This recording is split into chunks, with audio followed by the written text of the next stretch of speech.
Chegamos então ao final desta série chamada A Melhor Notícia. Esperamos que agora, depois de ter acompanhado esses vídeos, a mensagem do Evangelho esteja muito mais clara para você. Esse era o objetivo que nós esperamos ter alcançado. Algo que nós não podemos negligenciar sobre esta mensagem é que, diferente de uma notícia de jornal, por exemplo, em que a gente lê, podemos até nos interessar por ela, mas ela produz nenhum efeito prático na nossa vida cotidiana, ou mesmo um filme que a gente assiste, se emociona, chora, mas logo que ele acaba a gente vai fazer outra coisa ou buscar outro entretenimento. O Evangelho ele exige de nós, de cada um de nós, uma resposta. Deus espera que a gente se posicione a partir dessa verdade revelada. E isso é um grande privilégio. O livro do Apocalipse fala sobre isso. Capítulo 1, verso 3.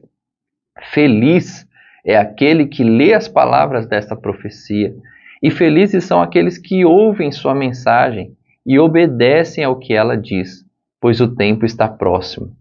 Então, sinta-se bem-aventurado, sinta-se feliz por estar recebendo o esclarecimento dessa mensagem. A luz do Evangelho está aí irradiando sobre você, assim como irradiou sobre mim e sobre todos aqueles que confessam Jesus como Senhor.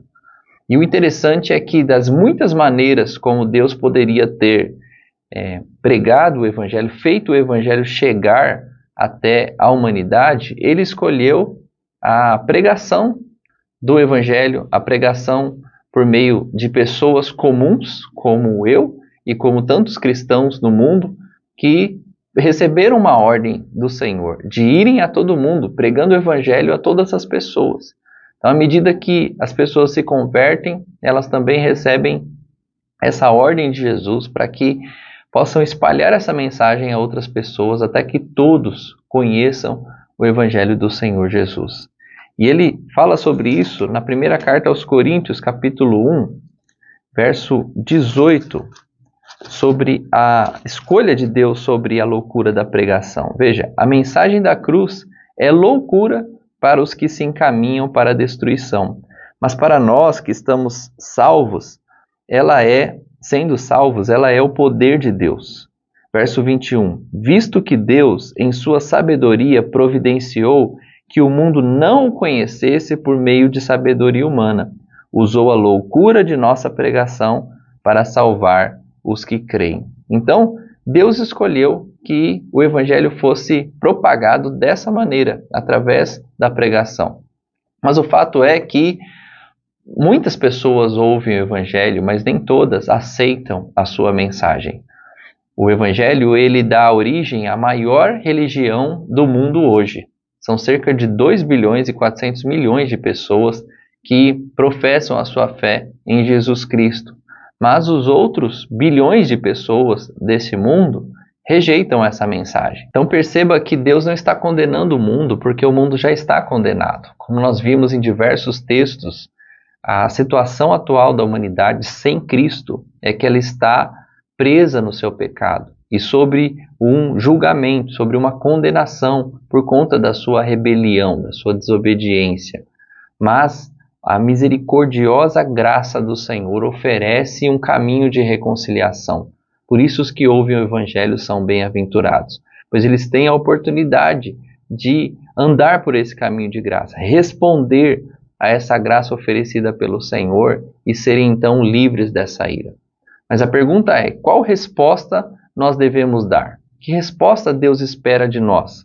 Quando nós lemos o Evangelho de Marcos, capítulo 1, versículo 14, percebemos que Jesus proclamava o Evangelho da seguinte maneira. Depois que João foi preso, Jesus foi para a Galileia, onde anunciou as boas novas de Deus. Enfim chegou o tempo prometido, ele proclamava. O reino de Deus está próximo, arrependam-se e creiam nas boas novas. Então veja que, à medida que pregava, Jesus esperava uma resposta daquela multidão, que eles se arrependessem e crescem naquela mensagem que ele estava proclamando.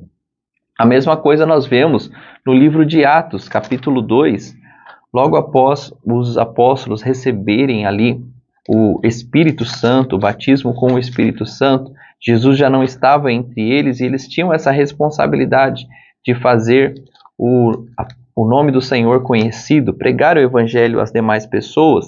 E aí Pedro se dirige àquela multidão e começa a mostrar como que eles mesmos haviam condenado Jesus, porque parte daquela multidão havia gritado para Pôncio Pilatos: crucifique Jesus, crucifique Jesus. E aquela mesma multidão talvez estivesse ouvindo ali a pregação de Pedro, e ele coloca isso em termos bastante duros, dizendo: olha, vocês mesmos crucificaram a Jesus. E o texto vai dizer que aquelas palavras entram no coração. Veja, capítulo 2, versículo 37. As palavras partiram o coração dos que ouviam, e eles perguntaram a Pedro e aos outros apóstolos: irmãos, o que devemos fazer? E Pedro respondeu: vocês devem se arrepender para o perdão de seus pecados, e cada um deve ser batizado em nome de Jesus Cristo. Então, tanto numa situação como outra, na pregação de Jesus e depois na pregação de Pedro, que aprendeu com Jesus, a expectativa que eles tinham é que aquela multidão, ao ouvir aquilo, eles se arrependessem e crescem no Evangelho. Essas são as atitudes que Deus espera ou exige de nós em resposta à mensagem do Evangelho. E nós vamos ver isso ao longo de todo o Novo Testamento. Sempre que os apóstolos, os discípulos de Jesus estavam pregando o Evangelho, eles tinham essa expectativa de que as pessoas que ouvissem respondessem dessa maneira. Arrependimento e fé é o que caracteriza o povo de Deus. Os cristãos são marcados por essa atitude. Em outras palavras, um cristão é uma pessoa que se converte de seu pecado e confia no Senhor Jesus Cristo e nada mais, para salvá-lo do pecado e do julgamento que está por vir. Arrependimento e fé, então, são dois lados de uma mesma moeda. Um aponta para o outro. O verdadeiro arrependimento, ele vai promover uma mudança de direção, uma conversão. A fé verdadeira, ela vai reorientar todos os aspectos da vida. A fé da Bíblia, a fé que é esperada como resposta do Evangelho, não é simplesmente admitir que uma coisa existe ou aconteceu, mas reorientar a vida a partir daquela verdade. E a verdade é que Jesus Cristo é o único caminho, a única verdade e a vida, o único meio de nós sermos reconciliados com Deus. Quem entendeu verdadeiramente o Evangelho sabe que, por melhores que sejam as intenções de alguém, só o fato de nós tentarmos viver a vida sem considerar a vontade de Deus e aquilo que Ele quer, já é um ato de rebelião contra Ele e, portanto, passível de punição eterna. Mas, quando entendemos isso, entendemos a verdade sobre quem Jesus é e o reconhecemos como o Senhor, toda a nossa vida agora, então, passa a ser reorganizada a partir dessa verdade. É isso que a fé verdadeira produz. Colocar nossa confiança totalmente no sacrifício de Jesus. Saber que não há nada que nós possamos fazer para compensar o nosso pecado, mas confiarmos que o sacrifício de Jesus é suficiente. Certa vez, quando conversava com um grande mestre da lei chamado Nicodemos, um estudioso lá do Antigo Testamento, que estava curioso para saber quem que Jesus era e que mensagem é aquela que ele estava pregando, Jesus respondeu a ele da seguinte maneira: eu lhe digo a verdade, quem não nascer de novo não verá o reino de Deus. Veja que expressão que ele usa, quem não nascer de novo. E na segunda carta de Paulo aos Coríntios, capítulo 5, verso 17, ele também usa uma analogia bastante interessante. Ele diz: logo, todo aquele que está em Cristo, nova criatura é. As coisas velhas se passaram e tudo se fez novo. Ou, em outra tradução, uma nova vida teve início. Então veja que quando a Bíblia vai descrever a experiência da conversão, ela usa termos bastante significativos. Não se trata apenas de assimilar uma nova informação, não se trata apenas de mudar de religião, mas de reorientar a vida, de reiniciar a vida a partir de uma nova verdade. A verdade de que Jesus é o Senhor e Salvador, e que todo o joelho vai se dobrar diante dessa verdade. Então, essa resposta que Deus espera que aqueles que ouvem o Evangelho deem. E nós cremos que para que alguém possa entender isso e responder dessa maneira, um milagre precisa acontecer.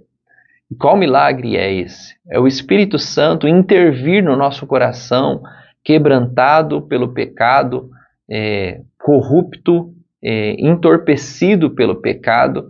O Espírito Santo entrar, iluminar esse lugar escuro da nossa existência e fazer-nos enxergar essa verdade de uma maneira plena, que nos leve a tomar essa atitude. E nós cremos que isso acontece por meio de ouvir a palavra, pois é assim que a própria Bíblia nos ensina. Lá em Romanos capítulo 10, verso 17, o apóstolo Paulo diz assim: portanto, a fé vem por ouvir, isto é, por ouvir as boas novas a respeito de Cristo. Então é assim que a fé ela se apropria do nosso coração.